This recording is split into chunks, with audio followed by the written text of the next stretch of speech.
Good afternoon, everyone who's attending this webinar this afternoon. Welcome. Today I'll be giving a short presentation about the Enterprise Europe Network and some of the tools that are being used within the network. But before I start, I would first like to briefly present myself for those of you who will be viewing this later on. My name is Kalfsbeek. Been working at the Energy Valley Foundation for about 5 years now. We are a cluster organization in the north of the Netherlands, and since the beginning of this year we have been merged into a new organization called the New Energy Coalition, together with Energy Delta Institute and the Energy Academy Europe. In terms of my own responsibilities and activities at our organization, I am currently responsible for 2 European projects, namely the Enterprise Europe Network, which I'll be elaborating on in just a few seconds. And secondly, of course, Northern Connections, as you all are well aware of. So, to start off, the Enterprise Europe Network, it's a network set up by the European Commission, specifically the DG GROW. It's one of the key instruments from Europe to boost growth and jobs, and it is co-financed under the COSME and Horizon 2020 funding programs. And the entire network is funded in total by about 180 million euros. It's actually the largest SME support network in Europe. There are over 3,000 people working for the EEN network in more than 600 plus organizations. These organizations typically consist of chambers of commerce, business development organizations, universities, also some cluster organizations like ourselves. And it's actually present in more than 60 countries worldwide, so it's not only within Europe. There are also contact points outside of Europe. The only difference is that they don't get any subsidy or funding from the European Commission to do the activities, but they see the network as very valuable, so they pay for these activities themselves. So, within the Enterprise Europe Network, certain key sectors have been identified, and related to those key sectors, there are sector groups set up, and these consist, for example, of aeronautics and space, agro-food, automotive, nanotechnology, healthcare, textile and fashion, but also one specifically focused on intelligent energy. Intelligent energy is actually the one where we are a member of as well. In total, there are more than 60 members at this moment. It's one of the biggest sector groups. And in these sector groups, colleagues from EEN come together twice a year where they discuss potential business opportunities, technology opportunities, what types of events are coming up. And so information is being shared.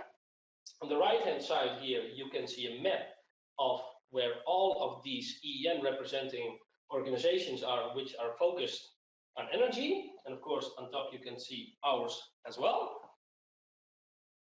So what does EEN do on a general level? There are 3 parts to be distincted. First of all, it provides support in international partnerships. So for example, the profiles, which I'm going to talk about a little bit later on. It's a big database consisting of more than thousands of profiles with technology requests, business offers, research and development requests. Secondly, brokerage events, which are being organized during, for example, trade fairs or at symposia or smaller events. And that is where the B2Match tool, which I'm going to talk about later on, is being used. Thirdly, there are company missions being organized in which smaller or fairly larger groups of companies go to other companies abroad. This is then structured and organized by EEN in order to also organize matchmaking. Secondly, advisory support. So, for example, on European laws, legislation, it provides market information and also about intellectual property. And the third part is innovation support. So the network also helps in finding access to funding and finance, innovation management services, and provides technology transfer. Then, just a couple of results from the previous period, so starting from 2008 until 2014. We're now in the new phase until 2020. In total, in that period, 11,000 companies have signed collaboration agreements between companies transnationally. 90,000 companies attended international brokerage events and company missions, and more than 1.5 million people have participated in events organized by EEN. In total, also 70,000 targeted business meetings every year, and these business meetings then take place, for example, during the trade fairs where the matchmaking takes place and the B2Match tool is being used. And also in terms of advisory support services, more than 600,000 questions have been answered in that period. This is all being registered and analyzed by the European Commission, to be more precise by EASMA, which is the executive agency for small and medium-sized enterprises, who want to keep track on what the network is doing, what the results are, so they can account for, of course, the money which is going into the network. Well, then after the first tool, I would like to tell you a little bit about, which is the profile database. I have, in this picture, you see two examples. The first one is from the European Commission's website itself. It's actually quite basic. And the second one is from EEN Match, which makes use of the same database, but it's simply a different interface and it's a bit more user-friendly. Then in terms of profiles, how do they look like? I took some examples from the EEN Match website. The first one is a business offer, actually one which I wrote myself. It's from a Dutch company which offers industrial modular supply power systems. So for example, converters, inverters, uninterruptible power supply systems. And the second one is a technology request, which is looking for a catalyst for efficient conversion of carbon dioxide and hydrogen to methanol. So this is the first thing you will see when you enter a certain search command, and then you'll get a long list of all types of profiles relating to the search you did.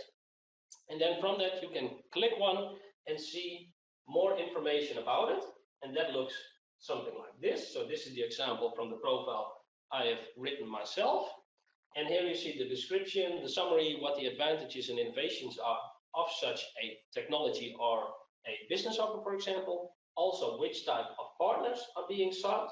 And in addition, it provides the opportunity to connect with the company behind the profile, because in these profiles, the company is always anonymous. And that is to make sure that when contact is being established between two companies, that they don't leave the EEN people out of it. So they can keep track of what is happening, and if indeed transnational collaboration comes about as a product, as a result of the service provided by them. So the profiles, if you look at the process, at first a company comes to you, or you meet someone at an event or something like that, and you get into discussion with them if they might be interested to find a partner abroad to either sell their products or services, or develop a technology together, or start a new European project. Then you can draft a profile which has to meet very specific criteria, so there is uniformity between the profiles in terms of structure. Then it will be evaluated by other EEN colleagues, and also, well, that was in the former period, by the people from EASMA itself. If it's evaluated positively, it will be published in the database, and then it's open for everyone to see these profiles, and then they can start making so-called expressions of interest. And this is just a first step indicating, well, this is a very interesting product or service which I might like to make use of. And you can also ask for additional information. If then there is mutual interest between the companies, so also the company behind the profile expresses, well, this can be an interesting company to collaborate with, then the contact will be established, and then it's the question whether or not they will agree on collaboration. And this is actually the key goal for the Enterprise Europe Network people to reach, to have additional transnational collaborations. So then over to the next tool, which is being used on quite a regular basis within Enterprise Europe Network. It's called the B2Match tool. And B2Match is actually a platform which is very efficient and focuses on connecting people during events. So at some events, networking is taking place, but it's just in between coffee breaks or afterwards with networking drinks, and it depends on the type of person who they will meet. And they do not know in advance who they will be meeting with. And this is where the B2Match tool can provide a very good solution, because participants registering can beforehand indicate who they are, what they have to offer, but also what they are looking for, so what they have to request. And based on the offers and requests which are inserted in the system, other people can then see what other participants there are, and based on that they can request meetings with the other companies. And then based on indicated availability, you can either request or decline the requested meetings. So another important remark here is that the tool is not owned by the European Commission, but was actually developed by one of the members of EEN a couple of years ago, and it now is almost common practice to be used at events. Important additional remark to make here is that if you want to make use of the B2Match tool, it's only valuable if you do it starting from like 40 to 50 people. Otherwise, the costs of the tool don't outweigh the practicality of it. So there are costs for using the tool, and these range from a basic package for a couple of €100 until a very extensive package for more than 2,000 euros. But you also get support from the company behind the B2Match tool, and it gives you additional functionalities. So in terms of the tool and how it looks like, here you see a print screen of the back-end side of the B2Match tool, and over here is one of the front-end side. And this is actually an event which I'm working on right now as a main organizer. But to make it a bit more clear, I think it would be best to go on to sharing my screen so I can run through the entire tool. Otherwise, I would have to make a very extensive presentation with all types of print screens, and that's not very convenient. So now I'll just go to my computer, switch to sharing my screen, and hope that everything, of course, works fine. This is the first screen you will be seeing as either a co-organizer or a main organizer. These are all of the events which either have taken place or are about to take place, and you can easily access them from one portal. So this is an example of an event which has been co-organized by Energy Valley.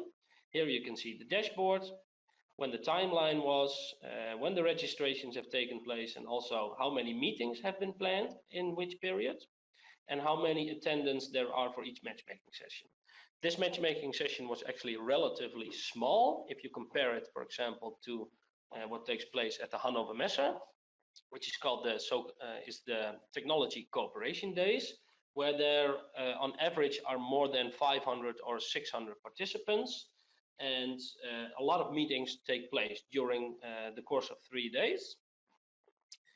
So here you can also see the overview of all of the participants for the matchmaking session. And then you, as a co-organizer, you can click on your own participants. In this case, from our side, there were 2. And you can easily edit your own participant. And this is necessary if they haven't completed their profile just yet. You can help them with entering the right type of information. So this is an example of the front-end side, where all of the information is available and where what participants can see. And if you go to the front-end side, here you see an overview of all the participants for the specific event, and also check out all of their profiles. So here we have an example. Let's see if I can find a better example, which is a bit more extensive. And here a company can explain what they are doing and what they are looking for. But since the event has ended, probably some of the information has been taken off. So maybe it is good to show you an example of a website, how I have set it up myself. On the left-hand side, you can already see a more extensive menu. Again, the dashboard with the overview. This is an event, by the way, taking place in the beginning of July. So not much registrations thus far, but we plan to have our first registrations next week. The first part is about configuring your website. This is where you enter all of the information and arrange for all of the settings. So for example, when registration starts, also when they can start by planning their meetings and making requests. And here you can determine what types of participants you would like to add. Also, someone who registers can indicate what type of organization they are, what their area of activity is, etc. And you can also add even custom questions in order to even get a better overview of who is attending. And then all of this information will be visible in the overview of participants, and what they are offering and requesting will be visible on the marketplace. So here are just a couple of examples. So if you have configured everything on the back-end side of the website, then you can start configuring also the front-end side, and not much of IT expertise or anything is needed in this case. It's very user-friendly, and almost everyone can work with this. And you can set up a website in 1 or 2 hours if you want. And if it still seems quite difficult, there's always the possibility to get in contact with the people hosting this website from B2Match themselves. Also, you can add additional organizers. There are just a couple of, I'm a main organizer, but you can send out invitations to other people, and especially EEN colleagues, asking them whether or not they would like to be one of the co-organizers for the event, and then they can also manage their own participants. And if someone registers, they can indicate what type of organization is there, is the one representing them. And this is important because afterwards they will have to do a lot in terms of the follow-up, because the follow-up is the most important thing. After an event, you want to know whether or not new collaborations have been agreed upon, and this is being requested via a questionnaire which is being sent out after the event has taken place. This is the part for the agenda. You can choose to either only use this part for setting up the matchmaking. So for example, here we have the first B2B matchmaking session taking place at 1 o'clock. And here you can determine starting time, ending time, how many meetings can take place, how many tables are available, and what the length of a meeting is. And then the system arranges for itself based on availability, whether or not a meeting can take place at a specific time slot. But not only it's possible to add matchmaking sessions, but you can also add the workshop sessions. So in this case, for example, you have workshops for logistics. You can enter the participant limit, when it starts and when it ends. And you can also indicate whether or not a participant can sign up for this session simultaneously with another one. And if you do not want to do that, and they can only pick one at the same time slot, then you can switch this off or switch this on. So in the course of the process, when there are multiple people registering, this provides an overview of who have registered, and all of the participants have to be activated manually. This is also an option you can indicate when you set up the website. And as a main organizer, I can activate all of the participants. As a co-organizer, you can only activate the people which have indicated you as a supporting organization. Then in terms of the meetings, there are no meetings just yet, but they will come at a later stage. And there's also a possibility for emails to be sent to all of the participants to remind them, for example, of please arrange your meetings, put out requests, or decline requests. And finally, there's also an option, if people have been participating in previous B2Match organized events, they can easily be imported or exported from the system.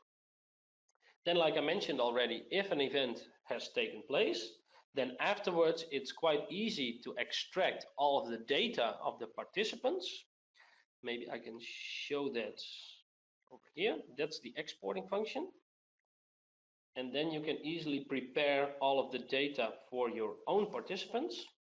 In this case, there were only 2. It opens an Excel file.